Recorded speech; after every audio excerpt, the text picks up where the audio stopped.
pipis, buang air seni, cara buat kembalikan dirinya dalam keadaan suci cukup dengan berwudu. Betul? Air pipis terkena pakaian, boleh nggak kita pakai lagi? Boleh, karena ganti pakaian yang bersih. Pakaian yang terkena pipis, ibu tolong cucinya dipisahin sama yang lain. Pisahin sama yang lain, dibilasnya kalau yang biasa 3 kali, kalau yang ini 5 kali. Lebihin. Kenapa? Agar ini kembali suci dalam keadaan yang utuh kesuciannya. Insya air mani suci atau najis? Suci atau najis? Suci. Air mani keluar terkena pakaian, pakaiannya kita ganti atau boleh nggak kita pakai lagi? Boleh? Kalau kita terkena mani, disapu, kita pakai lagi boleh, tapi pantas apa enggak? Enggak. Orang yang keluar air seni, orang yang pipis, najis dengan wudu. Orang yang keluar air mani suci, wajib mandi besar. Masuk akal apa enggak?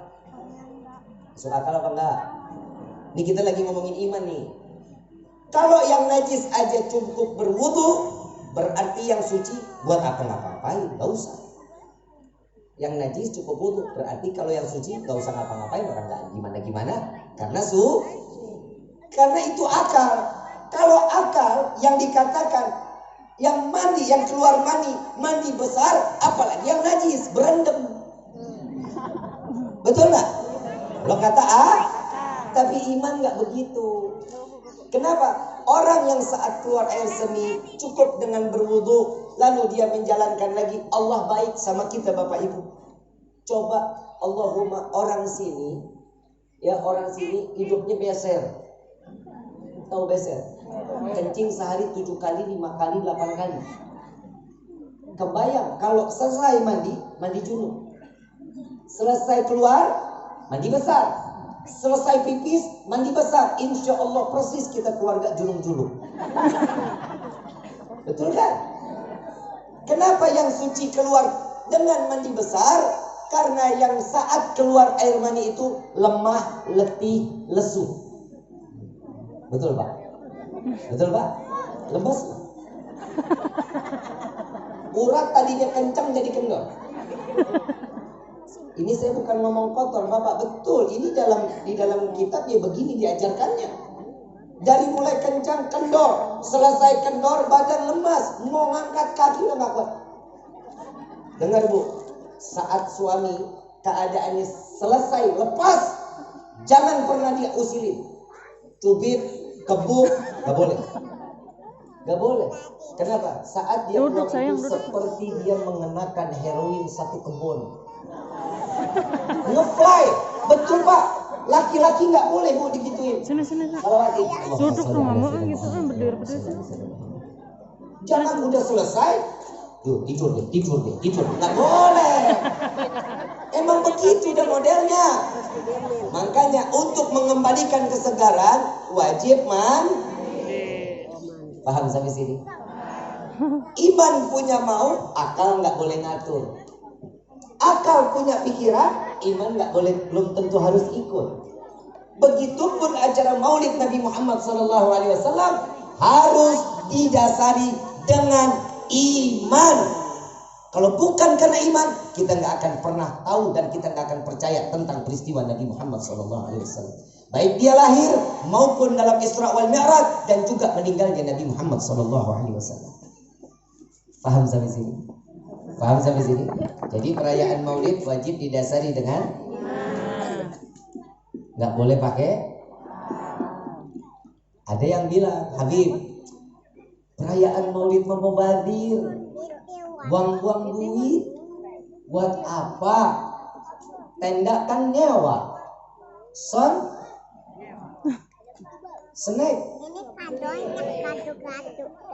masa bayar pakai duit ya?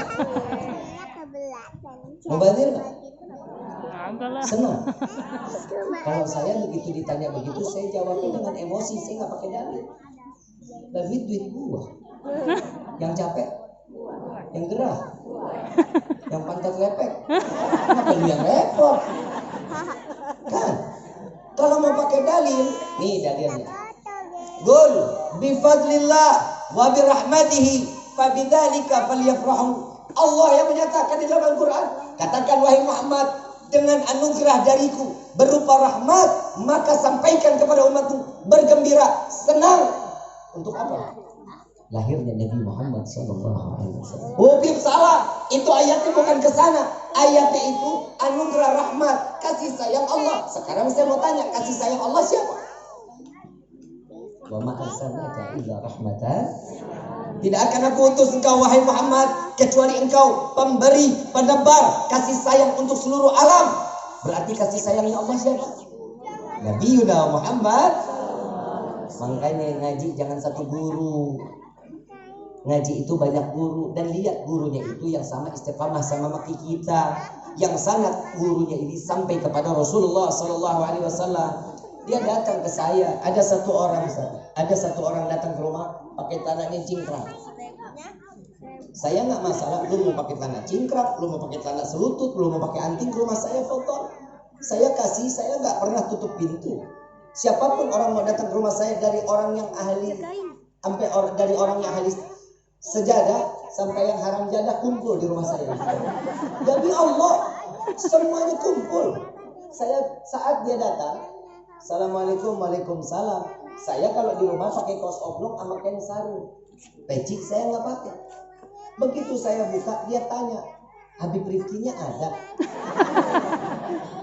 Saya pernah nonton dia. Gue liatin. Oh ada Pak. Silakan masuk, saya bilang. Mau minum kopi, mau minum teh? Oh enggak, saya enggak lama-lama. Oh baguslah, orang gue sendirian. Saya masuk ke kamar, saya ganti gamis, saya pakai peci, saya keluar lagi. Dia liatin gua. Habib Rifki siapa? Ini saya Habib Rifki. Oh dia pikir Habib Rifki itu badannya gede, bewokan. Ya, orang cute begini.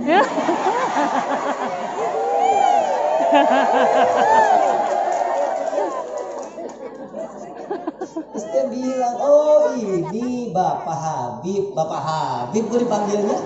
Gue takut ada anak kecil manggil gue Om Habib.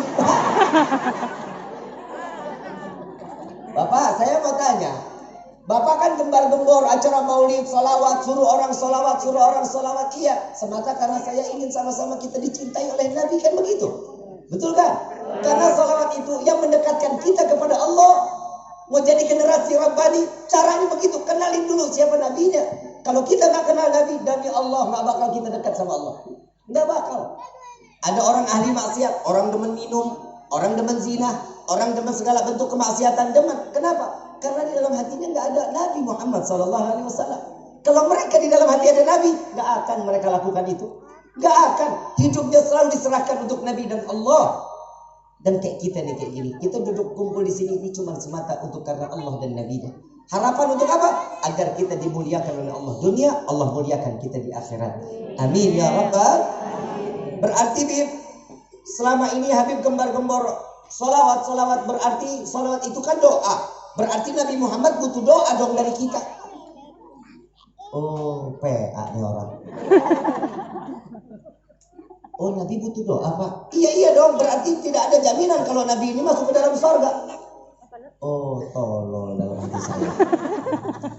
Saya tanya sama bapak sama ibu nih, yang kunci surga dititipin sama siapa?